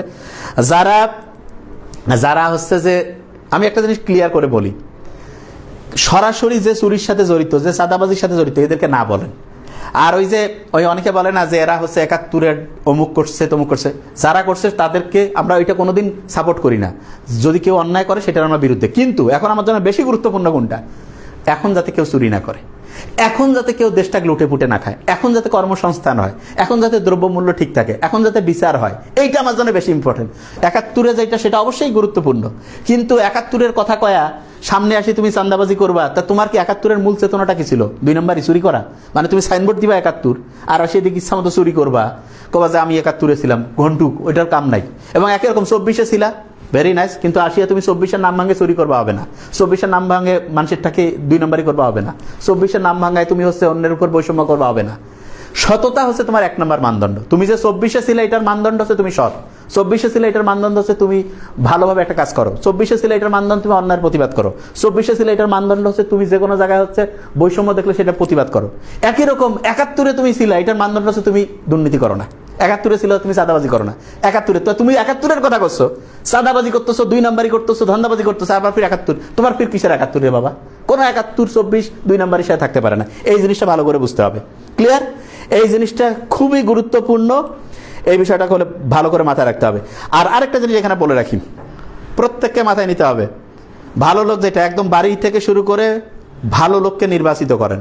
আমি বললাম আপনার লাইফে অনেকে কয় যে ভাই কাজ করে তো খাবো, কাজ করে তো ইসলাম বলছে কাজ করে খাওয়া, কিন্তু নেতার কাজটা কি? যাতে সবাই তার কাজের উপযুক্ত মর্যাদা পায়। আপনার ক্লাসের সবচেয়ে ভালো স্টুডেন্টটা যদি ভালো পরীক্ষা দিয়ে পরিশ্রম করে যদি সে ভালো জায়গায় যায়, আপনার কি মন খারাপ হয়? মোটেই মন খারাপ হয় না। কিন্তু আপনি যদি দেখেন যে আপনার চাইতে কম পড়াশোনা করছে, আপনার চাইতে যোগ্যতা কম, আপনার চাইতে জানে কম, টাকা দিয়া 2 নম্বরই করে মামা খালার কানেকশন দিয়ে উপরে গেছে, আপনার কি মনটা ভালো লাগে? মোটেই না, যে ভাই এটা কেমন করে হইলো। মানুষ তো তখন খেপে যায়। এই কাজটা সবাইকে বুঝতে হবে। এবং এখানে একটা জিনিস বলে রাখি, বাংলাদেশে যারা পলিটিক্যাল ইয়াং হইতে হবে, এনার্জেটিক। বয়স বেশি হইলে যে হবে না তা না, ইউনূস স্যারের তো অনেক বয়স। আমার কথা হইলো ইয়াং বলতে আমি বুঝেছি যার মাথা কাজ করে। অনেকে মনে করে যে বয়সের সাথে ইয়াং, নজরুলের ওই কথা মনে আছে তো, বার্ধক্য এটা বয়সের ফ্রেমে বাঁধা। মনের দিক থেকে, চিন্তার দিক থেকে, উদ্যমের দিক থেকে কে কতটা উন্নত, এখানে বয়স ফ্যাক্ট না। ফ্যাক্ট হচ্ছে যে তার মধ্যে গতিশীলতা আছে কিনা, তার মধ্যে কাজের ওই দক্ষতা আছে কিনা, সৃজনশীলতা আছে কিনা, এই জিনিসটা ক্লিয়ার করতে হবে। ঠিক আছে? তাই এই জিনিসটা যদি আমরা করতে পারি, এবং স্টেশন থেকে শুরু করে অনেক জায়গায় যে চাঁদাবাজি করতেছে, দেখেন এরা কাদের লোক। ওইখানে যে আপনি জিজ্ঞেস করেন যে ভাই আপনি কার লোক, দেখবেন যে কারো নাম বলবে, ওই পার্টিটা কার। তাদের সাথে কথা বলেন যে ভাই আপনারা যে দেশ পরিবর্তন করতে আসছেন, আপনাদের নামে যে চাঁদাবাজি করতেছে, ও আমাদের লোক কর্মসংস্থান করছে, তাহলে কেমনে হবে? তাহলে আপনার বাহিনীর লোক আপনার হচ্ছে তেলবাজি করবে, চাটুকারিতা করবে, আর সে চাঁদা ওঠায় মানুষের লোককে হচ্ছে এরকম করে হচ্ছে যে জোকের মতো খাবে, আর ওইটা পার্টি দিয়ে আপনি হচ্ছে মিছিল করবেন, মিটিং করবেন, ভয় দেখায় হচ্ছে মানুষের অধিকার নষ্ট করিয়া হচ্ছে যা খুশি তাই করবেন। এইটা আমার মনে হয় যে কখনোই করা উচিত হবে না, ঠিক আছে? তো আমার মনে হয় যে প্রত্যেকে এই জিনিসটা ভালো করে বুঝবেন। আর আমরা হচ্ছে বেসিকলি আমাদের তো ক্লাস থাকে পড়ানো, নাবিল একাডেমির কাজ হচ্ছে মেনলি পড়ানো, কিন্তু আমার মনে হয়েছে এই জিনিসটা বলা উচিত, কেননা বেশিরভাগ জন বুঝতে পারছে না এবং না বুঝার কারণে দেশটা ধ্বংসের দিকে যাচ্ছে। এবং প্রত্যেকেই পড়াশোনা করেন রেগুলার, একটু চোখ কান খোলা রাখেন। আল্লাহ কিন্তু চিন্তা করতে উৎসাহিত করছে মানুষকে, পড়তে উৎসাহিত করছে। ইকরা, পড়ো, চিন্তা করো এবং আল্লাহর কাছে হেল্প চান যে কোনটা আমাদের জন্য কল্যাণ করে, আল্লাহ সেইটা আমাদের করে। এবং একটা জাতির কপাল সবচেয়ে খারাপ তখন হয় যখন একজন অযোগ্য লিডার হয়। তা যোগ্য লিডার পাওয়ার পরে যদি আমরা হচ্ছে যে এইরকম না করি, দেখেন বিএনপি অনেক জনসমর্থন, বিএনপির মধ্যে অনেক ভালো লোকও আছে, কিন্তু অনেক চান্দাবাজও তো আছে, এরকম প্রত্যেক পার্টিতেই আছে। এখন আমার কথা হলো যে ধান্দাবাজ যে লোকগুলো, সেই লোকগুলোকে একটা দলের উচিত যে নিয়ন্ত্রণ করে যে ভাই তুমি এই কাজটা আমাদের দলে থেকে করার তোমার বাবা না, তাহলেই তো হয়। কিন্তু ভোটের নেশা এমন ঢুকছে এদের, যে কোনোভাবে হোক ক্ষমতায় যাইতে হবে, এটাই তো খারাপ। মানে যে কোনোভাবে হোক আমাকে হচ্ছে পরীক্ষায় চাকরিটা নেওয়াই লাগবে, চুরি করে হোক, প্রশ্ন ফাঁস করে হোক, টাকা দিয়ে হোক, নাম্বার কম বেশি করে হোক, যেইভাবে হয় হোক। এটা কি ঠিক? এটা তো ঠিক না। এই কাজটা থেকে আমাদের বের হয়ে আসতে হবে, ঠিক আছে? আচ্ছা, আর প্রতিবাদ করলেই হচ্ছে যে জামাত কি 1971 সালে যুদ্ধের বিরুদ্ধে ছিল? আচ্ছা, আমি একটা জিনিস বলি, জামাত কি ছিল এটা জামাতের লোক ব্যাখ্যা দিবে, তবে আমি একটা কথা খালি বলতে পারি, 1971 সাল, ওই সময় আমরা স্বাধীনতার আন্দোলনটা করছিলাম এই কারণে যাতে করে হচ্ছে একটা বৈষম্যহীন সমাজ তৈরি হয়। যেই সমাজটা হচ্ছে যে পাকিস্তানের যে ছিল ওই সময়, আমি তো এটা শুনছি যে ওই সময় অনেকেই আমাদের উপর প্রচণ্ড নির্যাতন করছে, এবং এই কারণে ওই নির্যাতনের বিরুদ্ধে আমরা হচ্ছে কথা বলছি, এবং এটা দরকার ছিল। তো ওই সময় অনেকে মনে করছে যে এখন পাকিস্তানের কাছ থেকে আমরা বাঁচতে যাচ্ছি, কিন্তু যদি দেখা যাচ্ছে যে পাশের আরেকটা দেশ তারা আবার যদি আমাদের বৈষম্য করে, তাহলে আবার কি ভয়ের কারণ হতে পারে। এইটা তারা যা করছে এটা মোটেই সাপোর্ট আমরা করি না, কিন্তু আমাদের কথা হইলো যে ওই জিনিসটা, ওইটা চাইতে গুরুত্বপূর্ণ কোনটা, ফরজ এখন কোনটা? ফরজ হচ্ছে এখন তাদের লোকগুলো চোর বাটপার কিনা ভালো লোক সেটা দেখেন। এখন যারা ইয়াং জেনারেশন আছে তারা কি দেশটা বিক্রি করে দিতে চায়? তারা কি এটা কি পাকিস্তানের সাথে যোগ করতে চায়? আপনি বুঝেন না? এটা আপনাকে হচ্ছে ঘোল খাওয়ায়। আপনারা এত মূর্খ কেন? আপনার এখনকার কাম কি সেইটা কোন? 71 আর আজকে কত, প্রায় 50 বছর পার হয়ে গেছে না? পার হয়ে গেছে 53-54। এখন আমার যেই পার্টিতে ছেলেমেয়েরা আছে তারা কি সততার সাথে কাজ করে না অসৎ? তারা কি চাঁদাবাজ নাকি নামাজ পড়া ভালো ছেলে? তারা কি হচ্ছে যে পড়াশোনায় আছে নাকি ধান্দাবাজি করতে? তাহলে আপনি দেখেন, দেখে আমি তো বললামই যে স্লোগান ভাঙায় কাউকে খাইতে দিবেন না, এই জিনিসটা খুব গুরুত্বপূর্ণ। এই জিনিসটা করেন, ঠিক আছে? তাহলে বুঝতে পারবেন। আর আমরা সবসময় সত্যি কথা বলে দেখেন, একটা দলের সব লোক ভালো না, সব লোক খারাপও না। প্রত্যেকটা দলে কিছু ভালো লোক থাকে, কিছু খারাপ লোক থাকে, কিন্তু ব্যাপারটা হচ্ছে যে ওই দলটাই ভালো যেই দলটায় ভালো লোককে পেট্রোনাইজ করে, ভালো লোককে হচ্ছে উৎসাহিত করে, ভালো লোককে সামনে দেয়। আর কোন দল যদি আপনার ওই যে 200 চোর বাটপার হুন্ডা নিয়ে চলে আসলো, মাস্তানি করতেছে, তাকে যদি ওই একটা দল সাপোর্ট করে, তাহলে বুঝতে পারলো ওই দলের নীতিটা খারাপ। এই জিনিসটা আপনারা বুঝেন না কেন? আপনারা দেখবেন যে একটা মিছিলে কে আসতেছে, একটা লোকের খেয়াল রাখবেন, সেম টাইপের লোক এক জায়গায় মিশে। তা চোর বাটপার যেই মিছিলে বেশি, তাহলে ওটা কোন পার্টি হবে? বেশিরভাগ ক্ষেত্রে বুঝেন ও কি আসছে কি দেশের উন্নতি করবে, হয়তো ওখান থেকে বিরিয়ানি খাবে, টাকা খাবে। এই জিনিসটা কমন সেন্সটা আপনার কাজে লাগান না কেন? আমি এটা জিনিস বুঝি না। আচ্ছা, 5 বছরের জন্য গ্রামীণ ব্যাংকের কর মাফ করে দিন। আচ্ছা, গ্রামীণ ব্যাংকের যে কর, এটা আমি একটা জিনিস বলি, গ্রামীণ ব্যাংক, তারপর হচ্ছে ব্র্যাক, এগুলোর কিন্তু হচ্ছে বেসরকারি এনজিও যে প্রতিষ্ঠানগুলো আছে, এগুলোর কিন্তু করের নিয়মটাও একটু অন্য ধরনের। এটা এমন না যে এই করের টাকাটা অন্য কোথাও চলে যাচ্ছে। আমাদের জিনিসটা বুঝতে হবে কোন জায়গায় কর মাফ করা যায় যায় না, এগুলো নিয়ে কিন্তু অনেক রকমের জুরিসডিকশন আছে। এইটা নিয়ে এই জিনিসটা এটা এমন না যে ওনার নিজের বাপের টাকা, ওইখানে তো ওনার কোনো টাকা নেই। একটা জিনিস বুঝেন যে কোন জায়গায় কর মাফ করলো সেইটাতে আমাদের দেশের লাভ না লস। এই গ্রামীণ ব্যাংকের টাকাটা কিন্তু দেশের এই যারা গরিব মানুষজন ওদের টাকা কালেকটিভলি, এটা এমন কোনো ব্যক্তি মালিকানাধীন টাকা না যে ওই টাকাটা মাফ করে কেউ কারো অ্যাকাউন্টে সরাই নিচ্ছে। এই কমন সেন্সটা কাজে লাগান। এটা তো আপনারা যে জিনিসটা বলছেন সেটাকে জিনিসটা চিন্তা করেন।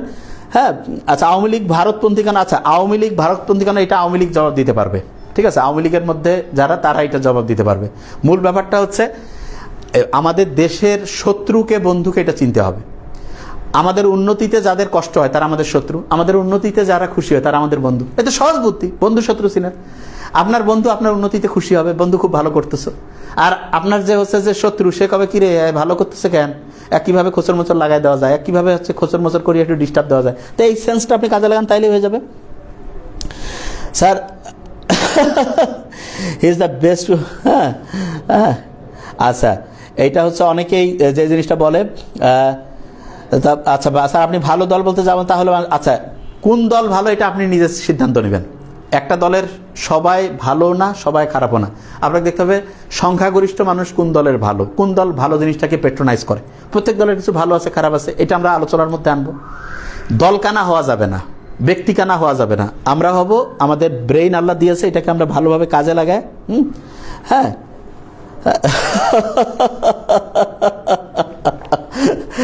আমি জিনিসটা একটা জিনিস আগে বলি। হ্যাঁ, এই যে পাগলা পীরে এখনো অটো ফুর্তি 20 টাকা চাঁদা দিতে হয়, তাহলে আপনারা এই যে দেখলেন এখনো নাকি, আমি কয়েকদিন আগে ঢাকা থেকে আসতেছিলাম, তখন হচ্ছে যে ওই দেখলাম, আমি ফোন দিয়েছি, তার মানে এখনো চাঁদা দিতে হয়। আপনারা তাইলে এই যে যারা পাগলা পীরবাসী, রংপুরের যারা এদিক দিয়ে যাতায়াত করেন, তারা পুলিশে দৈনিক ফোন লাগান 999 নাম্বারে, যে কি ব্যাপার টাকা উঠেছে। আপনারা বলেন না তো, আপনি চিন্তা করেন 20 টাকা দিলে, এই 20 টাকা করে করে তো একটা বড় মাফিয়া তন্ত্র তৈরি হয়। এটা বন্ধ করে দেন, এটা বলেন না কেন আপনাদের। আমরা বলছি না যে এই জিনিসগুলো ক্রমাগত বলতে হবে, যেইখানেই এই যে মেডিকেলে গেলে হচ্ছে টাকা নেয়, ভিডিও করেন, সাথে সাথে পাঠান। একটা এরকম কিছু করতে হবে তো, অন্যায়ের বিরুদ্ধে কথা কইতে হবে তো, তা নাহলে তো এই খারাপ লোকগুলো আস্তে আস্তে আস্তে আস্তে শক্তি তৈরি করে এমন শক্তিশালী হবে, ওরা এমপি বানাবে, মন্ত্রী বানাবে, ওদের লোকজনকে ওরা বসায় ইচ্ছা মতো 2 নাম্বারই করবে। এই জিনিসটা একটা চিন্তা করেন, তাহলে ইনশাল্লাহ বুঝতে পারবেন। ঠিক আছে, গণভোটের ব্যাপারটা পরের কথা। আমাদের কথা হলো আমরা চাই খুব ভালোভাবে একটা দেশ চলুক, এবং এই জন্য সবচেয়ে সৎ লোক দেশটা চালাক। আর প্রত্যেককে বলবো মাথা ঠান্ডা রাখি, এবং কথা যে বলতে পারছেন এই জিনিসটাকে চিন্তা করেন। এর আগে কি ছিলেন? আল্লাহ কিন্তু আগে মান্না সালোয়া পাঠাইতো না ফিরি, তারপর মানুষ কি করলো যে রান্না করি খাবো। এখন তো দেখছেন তো দ্রব্যমূল্যের কি অবস্থা। তো এই জন্য আল্লাহ যেই সুবিধাটা আমাদের দিয়েছে এই জিনিসটা, এবং বাংলাদেশ উন্নত হোক এটা অনেকেই চায় না। তা আমরা নিজের দেশের ভালো তো নিজেরা চাবো, এই কাজটা যাতে অন্যরা করতে না পারে এই জিনিসটা খুব ভালো করে করতে হবে। এবং আমি আবার আরেকটা কথা বলি, ইউনূস স্যার হচ্ছে তার গোটাল জীবনে, ওনার জীবনের গোটালটা উনি কাজ করছেন মানুষের উন্নতির জন্য। এটা বুঝতে হবে। একটা লোকের সম্বন্ধে আপনি যাই বলেন, একটা জিনিস খেয়াল রাখবেন যে পৃথিবীতে মুসলমান বহু লোক আছে না, তাইলে ওনার যে কোয়ালিটিটা, এইটা কিন্তু হচ্ছে যে উনি অর্জন করছেন। উনি কোনো বাপ দাদা চাচা কারো নাম ভাঙায় করেনি, নিজের কোয়ালিটি, পার্সোনাল কোয়ালিটি, পজিশনাল না, পার্সোনাল, উনি নিজে পরিশ্রম করে আনছেন। তা এই উনি যে অর্জন করছেন, এই জন্য সম্মান করতে, এবং সম্মানিত লোককে সম্মান করলে ওই দেশে আরো উন্নতি হয়। যেই দেশে গুণী লোক, সম্মানিত লোকের সম্মান থাকে না, ওই দেশে সম্মানিত লোক, গুণী লোকের জন্ম হয় না। এটা বুঝতে হবে। যে চালাচ্ছে তাকে সম্মান করতে হবে আমাদের। তার সাথে কে ভালো করবে আপনারা দেন, আমাদের পেজে জানান, আমরা ওই লোককে নিয়ে কথা বলবো যে ইনি ওনার সাথে ভালো করবে, প্রমাণ করে আনেন, আমরা চালাবো। দেশের লোকের ম্যান্ডেট অবশ্যই এনার সাথে থাকবে, কেননা ইনি ভালো চালাচ্ছেন দেশ। ইনশাল্লাহ 2 নাম্বারই থেকে অনেকটা ইনশাল্লাহ বলছে। আর নির্বাচনের ব্যাপারটা আমি বারবার বলছি, নির্বাচন সময় মতো হয়ে যাবে, অত টেনশনের কারণ নেই। নির্বাচন করে কি মানে পাওয়ার নিয়ে সব দখল করবো, এই জিনিসটা বুঝতেছি না আমরা। এটা একটু কমন সেন্স কাজে লাগাবো, ঠিক আছে? আর প্রত্যেকে বলবো, কোনো দেশকে সরাসরি শত্রু আমরা বলবো না, আমাদের পাশে সব দেশে আমরা আমাদের বন্ধু ভাবাপন্ন আমরা থাকবো। যে আমাদের ভালো চায় না তাদের সাথে আমাদের বুদ্ধির সাথে ডিল করতে হবে। এই দেশ খারাপ, এই দেশের লোক সব খারাপ, এটা ঠিক না, আমি এটার পক্ষে না। সবার সাথে আমাদের মর্যাদাপূর্ণ সম্পর্ক হবে, আমরা সবার সাথে ভালো। কিন্তু কেউ যদি আমাদের ক্ষতি করতে চায়, সতর্ক থাকতে হবে। বিষধর সাপ দেখলেই সতর্ক, ঠিক না? যে হ্যাঁ না ঠিক আছে, তাহলে হচ্ছে খুব সতর্কতার সাথে রেডি থাকতে হবে, ঠান্ডা মাথায়।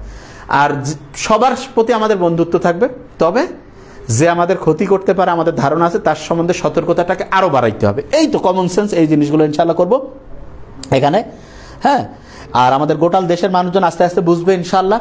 এবং গোটাল দেশের যে হচ্ছে যেটা বলছিলাম যে ন্যায়পাল নিয়োগ কিন্তু আমরা ইউনূস স্যারকে করতে পারি। ন্যায়পালের যে পোস্টটা আছে এটা কিন্তু মারাত্মক পোস্ট। এইটা পোস্টে কোনো পার্টির লোক দেয় না, কেন? তাহলে তাদের ক্ষমতাটা যে কম বেশি হয়ে যাবে। ওই যেমন আয়াতুল্লাহ খামেনি আছে না ইরানের, এরকম বাংলাদেশের ন্যায়পাল বলে একটা পোস্ট আছে, বোঝার জন্য বলছি। এটা যদিও আসছে অন্য দেশ থেকে, সুইডেনের অনুকরণ সম্মত, ঠিক আছে? এখন আবার ডিসেম্বর স্যার সেনাপ্রধান নিয়ে আমি কিছুই বলতে চাই না, আমার কথা উনি কি বলতেছেন সেটা ওনার ইচ্ছা। এইখানে তো সেনাপ্রধানের কথাই বলার কথা না, কথা বলার কথা হচ্ছে উনি তো হচ্ছেন প্রধান উপদেষ্টার আন্ডারের লোক, ঠিক আছে? উনি হচ্ছে ওনার বাহিনী দেখবে, ওনার কাজ এটা সেইটা। সেনাপ্রধানের কাজের মধ্যে এটা পড়ে না, আমি যতদূর পড়াশোনা করে বুঝি। আমরা যারা হচ্ছে যে আমাদের কথা হইলো যে উনি ওনার ইয়াতে কি বলতেছেন সেটা ওনার ব্যাপার, কিন্তু আমাদের কমন সেন্স কাজে লাগাইতে হবে। আমার কথা হলো আমরা যাতে হচ্ছে ভুল না করি, এবং অন্যায় যেখানে দেখবো আমাদের কিন্তু এই ছোট অন্যায় দেখে আমরা কিছু বলি না, সেটা বড় অন্যায় হয় তখন আমরা আবার জীবন দেওয়া লাগে, এইটা যাতে না হয়। আমরা এই কাজটা খুব সুন্দরভাবে করব, ঠিক আছে?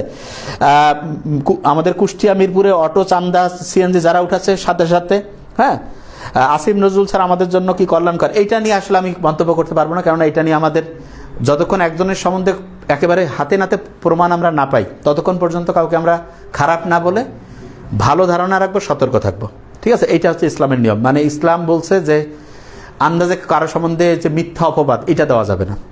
একজনের খারাপ একদম প্রুফ দেখাইতে হবে যে এইটা প্রুফ পাইছি, ওকে ফাইন, কিন্তু প্রুফ নাই আমরা আন্দাজে একজনকে খারাপ বলা, এটা আমার মনে হয় যে ঠিক না। হ্যাঁ, আর বিএনপির অনেকেই খুবই ভালো আছে, তবে যারা খারাপ লোকের সাথে সম্পর্ক রাখতেছে তাদের থেকে দূরে থাকা উচিত। আর দেশটা পরিচালনার সিস্টেম তো আমরা মনে হয় বুঝাইতে পারছি যে 90% লোক বুঝে না কোনটা ভালো মন্দ, তবে আমরা যারা আল্লাহ আমাদের জ্ঞান দিয়েছেন, আমরা যারা বুঝি তাদের উচিত অন্যদেরকে বোঝানো, এবং সত্যিকার অর্থে বলছি টাকার বিনিময়ে একটা ভোটও যাতে বিক্রি না হয়, এটা কিন্তু আমানত, এবং আপনি আমানতের খেয়ানত করলে কিন্তু এটার হিউজ জবাবদিহি আছে। আপনি যাকে সবচেয়ে ভালো মনে করেন তাকে ভোট দেন, কিন্তু এইটা করিয়েন না যে আপনার কিছু সুবিধা করে দিবে, অন্য লোককে ঠকাবে, অন্য লোককে মারপিট করবে, ভয় দেখায় আপনি ভোট নিল, এরকম লোককে দিয়েন না, ভালো লোক দেখে দেন, তাহলে ইনশাআল্লাহ আমরা অনেক কিছু ভালো করতে পারবো। তাহলে এই ব্যাপারে আর প্রত্যেকে বলবো যে সবাই পজিটিভলি কাজ করি, হ্যাঁ, ইনশাআল্লাহ খুব ভালো কিছু হবে, টেনশনের কিছু নেই। আর ইউনূস স্যারকে সম্মান করতে হবে, সম্মানিত লোককে সম্মান করতে হবে। সম্মানিত লোকের কিন্তু মূল শক্তি হচ্ছে উনি কাজই করছে জীবনে সম্মানের জন্য, উনি অসম্মানিত হলে কিন্তু এটা ভালো হবে না, ঠিক আছে? লবিং চাচ্ছে। আচ্ছা, Mahfuz Alam Faridpur civil surgeon office নিয়োগে বিজ্ঞপ্তিতে লবিং চালাচ্ছে। আচ্ছা, মাহফুজ আলম বা অন্য যে কেউ যদি হচ্ছে যে এরকম করে, আপনারা কথাগুলো রেকর্ড করে আমাদেরকে দেন, আমরা এটা নিয়ে কথা বলবো। এরকম 2 নম্বরই যারা করে তাদের উপদেষ্টা থেকে শুরু করে কোনো পোস্টে থাকা যাবে না যদি কেউ করে, কিন্তু আপনি একজনের নাম ভাঙায় যদি অনেকে করে, এটা ঠিক না। এক্ষেত্রে আপনারা হচ্ছে অথেন্টিক গিয়ে আমাদের পেজে থেকে শুরু করে যে কোনো জায়গায় দিতে পারবেন, ঠিক আছে? হ্যাঁ, ইসলামী দলগুলো এক হয়ে, হ্যাঁ, ইসলামী দলগুলো যদি এক হয়ে যায় তাহলে অবশ্যই, আচ্ছা আমি এখানে এক হবে কিনা সেটা তাদের ব্যাপার, আমাদের ব্যাপার হইলো সবচেয়ে ভালো লোক হচ্ছে দেশ পরিচালনা করবে। এখন সবচেয়ে ভালো লোককে সেটা আপনাদের খুঁজে বের করতে হবে, তাহলে যথেষ্ট হয়ে যাবে। আর হচ্ছে যে এটা যেটা হয়েছে, আচ্ছা আরেকটা জিনিস ব্যাপার হলো, হ্যাঁ, হ্যাঁ, বিএনপির শামসুজ্জামান দুধ, আচ্ছা একজন উনি সম্মানিত লোক, অনেকদিন রাজনীতি করছেন। আমি বলি সবসময় একটা লোক যদি খারাপ কিছু করেন আমরা সেটা বিরোধিতা করবো, আর কোনো ব্যক্তিকে আক্রমণ করে কথা বলার আমি পক্ষে না। কেউ যদি খারাপ কিছু করে অবশ্যই সেইটার আমরা কথা বলবো, কিন্তু একজন লোককে আমরা এই যে নেম কলিং করা, হ্যাঁ, খারাপ কিছু বলা, এটা করা যাবে না। ইসলাম কিন্তু আমাদের এটা বলে নাই, ঠিক আছে? একজন বলছে যে পিনাকি ওই ইলিয়াস ভাইকে উপদেষ্টা দেখতে চাই। আচ্ছা, এইটা হচ্ছে যে একটা জিনিস মাথায় আনতে হবে, যে কেউ যদি সৎ হয়, দেশের প্রতি ভালোবাসা থাকে, তাহলে সেই লোকদেরকে যত ভালো পোস্টে দেওয়া যায় তত ভালো। হ্যাঁ, এটা একটা ব্যাপার। আরেকটা ব্যাপার হচ্ছে দক্ষতা, যোগ্যতা। মানে একজনকে আমরা দেখবো যে আগে সৎ কিনা, এটা 1 নম্বর, দেশের প্রতি ভালোবাসা আছে কিনা, তারপরে দেখবো যে তার ওই বিষয়ে দক্ষতাটা, যোগ্যতাটা যত ভালো, এরকম লোককে আমরা যে কোনো ভালো পোস্টে দিলে সব দিক দিয়ে ভালো হবে। তা আমার মনে হয় ইনশাল্লাহ আমরা সবাই বুঝতে পারছি এই জিনিসটা। তা প্রত্যেকে আমরা তো আসলে মানে অনেক আমাদের কাছে কাগজ আসছে দেখে আজকে আমরা এটা করছি। উনি তো শুধু, আচ্ছা এখানে একজন বিশাল কথা লিখছেন, উনি এসেছিলেন একটা সঠিক নিয়ম কানুন, না এটা ঠিক আছে যে আমি একটা জিনিস বলি, হ্যাঁ, আচ্ছা এখানে আচ্ছা এনসিপির কথাটা আমি বারবার বলছি, তারা যদি শাহনাজ পারভীন, ওই যে এরা বোধহয় 10টা পার হয়ে গেছে, আচ্ছা এটা আমি দেখবো কালকে। হ্যাঁ, স্যার এত মব হলো তখন কি স্যার লাইভ আসছিলেন, উত্তর দিবেন? আমি একটা জিনিস বলি, যেই জিনিসটা 2 নম্বরের দিকে যায় চূড়ান্ত রকমের, তখন আমরা লাইভে এসে কথা বলি, ঠিক আছে? আমরা কিন্তু সবসময় লাইভ করি না। যখন একটা জিনিস খুবই ক্রিটিক্যাল আমাদের মনে হয় যে এই বিষয়টা বোঝা উচিত, সেটা আমরা হচ্ছে যে প্রত্যেক দিন কিন্তু আমাদের পড়ানো নিয়ে আমরা সবচেয়ে বেশি ব্যস্ত থাকি, আমাদের নিজেদের কাজ হচ্ছে পড়ানো, এটা ঠিক আছে, এটা জিনিস। আর হচ্ছে যে স্যার জানাইতে বলছে, আচ্ছা মডেলটা শাহনাজ পারবেন, ঠিক আছে, এটা আমি কালকে ওদের ধরবো যে জানিয়েছো যে ওরা এটা করে নাই, কি ব্যাপার। এবং এইখানে যেটা, আচ্ছা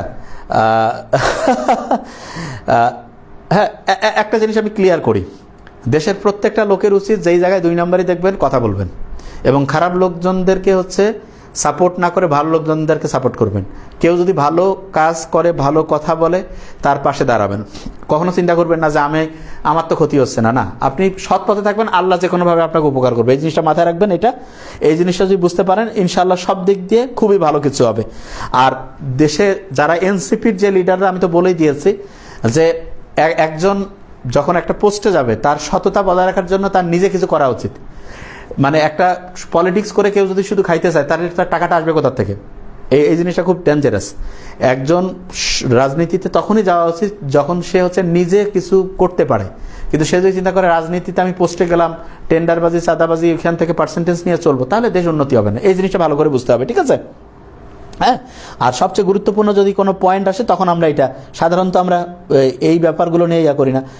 স্যার, সমসাময়িক, আচ্ছা, দেশের কাঠামো কিন্তু হ্যাঁ, দেশের আস্তে আস্তে উন্নতি হচ্ছে।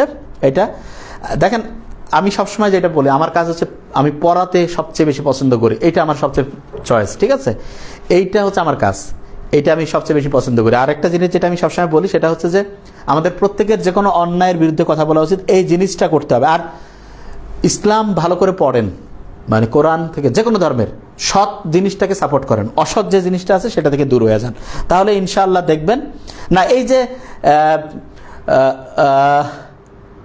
আচ্ছা, এই যে কোনো আজে বাজে কথা যারা বলে, তাদের ওইটাতে আমরা করি না।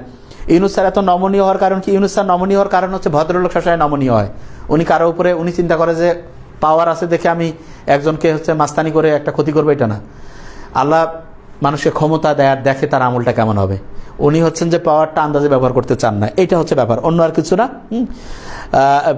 আচ্ছা, বিদেশি কোনো ইউনিট, আমি আবার বলছি, কোনো এখানে জিনিসটা হলো যে বিদেশি এমন কাউকে আমরা কোনোভাবে আমাদের সার্বভৌমত্বের ক্ষেত্রে কোনো রকম কম্প্রোমাইজ করব না। এটা আমরা সবাই এইটাতে সচেতন আছি। যে কোনো রকমের 2 নম্বরে কিছু হলো আমরা এটা নিয়ে কথা বলবো ইনশাআল্লাহ। বর্তমান পরিস্থিতিতে অন্যায়ের বিরোধিতা করেন, সৎ লোকে সাপোর্ট করেন এবং নিজের মাথাকে কাজে লাগান, এবং যারা মিছিল মিটিং করতেছে, কোন ধরনের লোকরা করতেছে, এই জিনিসটা লক্ষ্য করেন, তাহলে ইনশাআল্লাহ অসাধারণ কিছু করতে পারবেন। Thank you so much. আসসালামু আলাইকুম।